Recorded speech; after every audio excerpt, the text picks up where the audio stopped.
Hello everyone, welcome to yet another episode of Masters of CX brought to you by ETBrandEquity.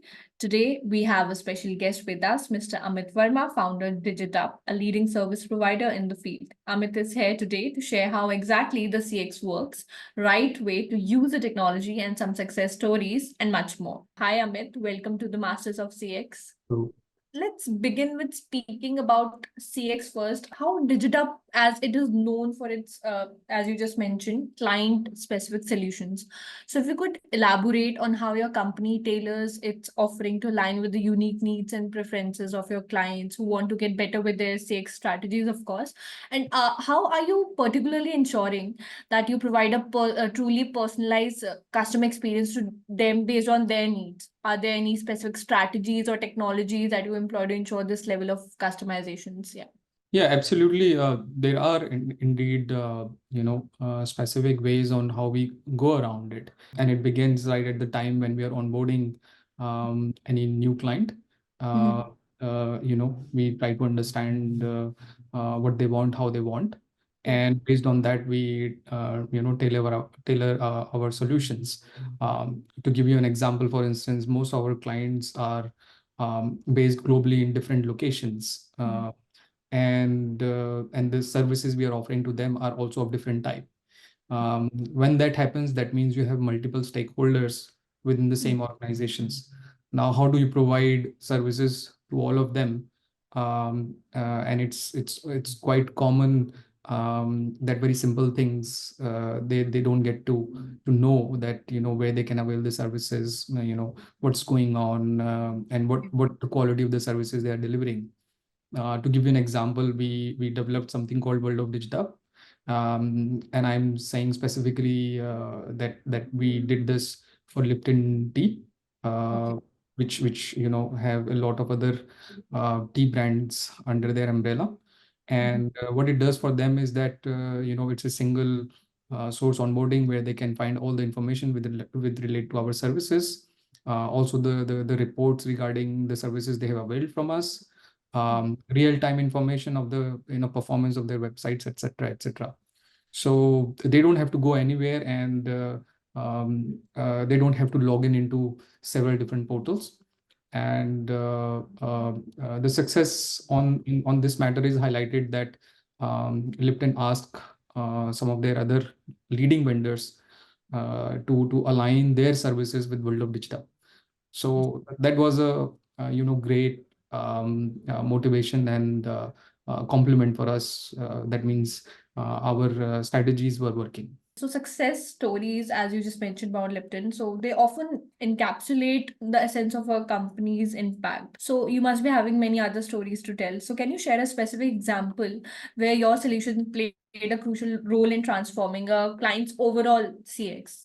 How did we? Yeah. Absolutely. So we have a very specific example of Puka Herbs, which is another. They have around digital presence in 15 countries. Okay. And they're running D2C operations in UK, Germany, Australia. And they onboarded us 2 years ago. And prior to that, they had changed their technology that they were, delivering services to their end customers 2 times already. And because they were not happy with the customer experience, and because of that, they were losing customers. There was not enough traffic on their website. So they were looking for something which was great on user experience. And the question is that is, okay, what defines, a customer experience for them? Now, that's all about when it comes to digital commerce, it's all about speed, it's about location, and it's about, how quickly, they get the relevant information. Of course. So where is what, basically? So we gave them a solution 2 years ago. It's headless e-commerce, and the benchmark of those customer experience is actually given by Google. Unfortunately, as common as this digital commerce is, but a lot of clients are not aware of these benchmarks. And as part of our services, we give some guarantees on those benchmarks, which was completely new for Puka Hubs. and that brought the confidence. And of course, it didn't happen that we asked them that let's do this, because they've already burned their fingers 2 times already. So it happened with certain proof of concept, and we were successful in running that. And yeah, so we are still here 2 years from now, and we keep being mentioned on their post by the digital brand manager, global digital brand manager, with regard to the campaigns, the initiatives they are doing. So we are very much embedded with their daily digital operations. Okay, that's very interesting actually. And as you spoke about some of the success stories, now let's shift gears towards collaboration for co-creation and partnership. Building a strong partnership is, of course, crucial when it comes to customer experience. So, can you discuss how Digitup collaborates with clients to co-create solutions? What are the key elements that foster a strong and mutually beneficial partnership throughout the process of solution development implementation? Yeah, absolutely. So as you can see in my previous examples, I mentioned that a lot of customers are not aware of several benchmarks. After all, technology is changing every 6 months, right? Yeah. It's very hard to remain in touch with all the nitty-gritties. In this digital commerce, when I began in 2018, the key aspect which basically led to success is providing latest information to our clients, and giving a proof of that information, right? And Which the industry is very dynamic, so it's continuously changing. Yes, And yes, yes. things. Because why they should Mm, believe me what I'm saying, right? And of course, when I give them this information, it's new for them, so it's part of the presentation. And mm, it has happened with clients like Mespar, which is a home furnishing solutions. It has happened with Hamleys.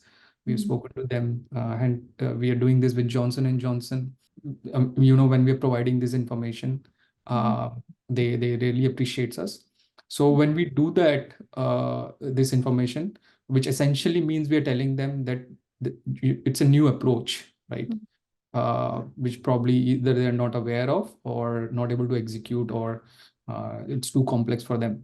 So obviously that begins a stage that when a new information is provided, and we show them how we have executed it, the co-creation starts from that point onwards. I wouldn't necessarily suggest that the co-creation happens entirely with us, but definitely it leads to new partners arriving at their end also. But at least we don't go anywhere from from that stage. And it increases their confidence, and they continuously ask us more, which basically strengthens our cooperation, as we go over time. That's quite daunting, and change management is often daunting aspect of implementing new solutions. So, how are you navigating challenges related to change management for clients? And specifically, how do you ensure a smooth transition, like Yeah. without compromising the overall customer experience during the implementation of new solutions? Yeah, this is actually this is very critical and super important for us. As I mentioned that when we are onboarding, we are providing all this information, right? Now, it wouldn't be possible for the client to remain abreast with all these information post our implementation, which might be 3 to 4 months, at max 6 months, right? And it wouldn't be possible for them to manage with all that new information and remain in control of all of that in the future also, right? So our processes identify areas which are of high, low, medium risk in advance, which helps to, for each type of risk in which area it lies, there is a specific process that we follow. So for instance, if there is a change, let's suppose a client is saying that he would like to now upload images on the website, right? Normally, we would not, Mm, recommend that. But if he wishes to do that, then it's a change. And then we have a process. That means we have to see that if the client is properly trained, does he understand what kind of images, and so on, and the training is aligned. And then we ensure that person has the right level of access so that he does not touches other areas which can can disturb the whole process. So with these aspects, we are able to successfully manage, because it does happen that when at times when the client is not interested in post implementation, primarily they don't want to see the total cost of ownership, or they don't see it as an important. It does happen, but we do our job to tell them what is the total cost of ownership, which includes the risk management also, and that helps to provide good customer experience in the end and maintain the level of technology that we have provided them. If you could elaborate more on how Digitup approaches post-implementation support. Yeah, so indeed, the post implementation again is something, I would say, because when we're embedding a new technology, a new aspect, client cannot be expected to know that what all it takes to maintain that technology. So it is our responsibility to let them know, and it's crucial, irrespective whether they going to employ us or not, that they understand this, because in the end, they have to use this technology, and we do not want any surprises at their end, right? Those surprises will not end with a good relationship. So we do extensive calls, and explain them that this is all what is required in terms of post implementation, and how much time it takes. There are guarantees, warranties included, and what happens after that. In fact, it's very challenging, because that period of change from implementation to starting a post implementation exercise has very rigid protocols, and which often are not very easy for the clients. For instance, if they want to immediately have a campaign post implementation, unfortunately that is not allowed. So that means we have to align in their calendar well in advance that please let us know if you have some digital marketing campaign upcoming. If that is so, then they cannot do this. So you can see the importance of post implementation is not about how you give the post implementation, but all other aspects it touches upon, and what they cannot do and what they can do. So yeah, it's very important. Yeah. Interesting. So we are almost towards the end of the conversation, but before ending, I would like to ask this last question to you. What suggestions would you give to the brands who are just starting their customer journey, or who want to enhance their customer journeys? So I would say this, that I started in 2018. My background is in data analytics, and and machine learning. That's where I'm personally good at, and the department that I lead within my own organization. My suggestion to them is indeed to focus on understanding the benchmarks of customer experience for their digital commerce solutions, to prioritize their expenditure on different areas. They have to expend on technology, they have to spend on technology, they have to spend on digital marketing, they have to spend on creating content, right? The right prioritization at the right time is key. There are different challenges. There are the way these things are orchestrated for someone who is just launching their brand is different. The way for someone who is at the middle of their journey, who has launched it, how they should orchestrate these steps is different. Now, if to give you an example, if somebody is saying, okay, I am starting a new brand, I would like to have machine learning implemented, on my new brand site. Well, initially, I would recommend that a big no, that it's not where they should go for. So the right prioritization of your technology is key, and they should take a very step-by-step approach and be very, very careful with where they spend the money. Yeah. Okay. Thank you so much, Amit. Thank you for your time today. And I guess that's it.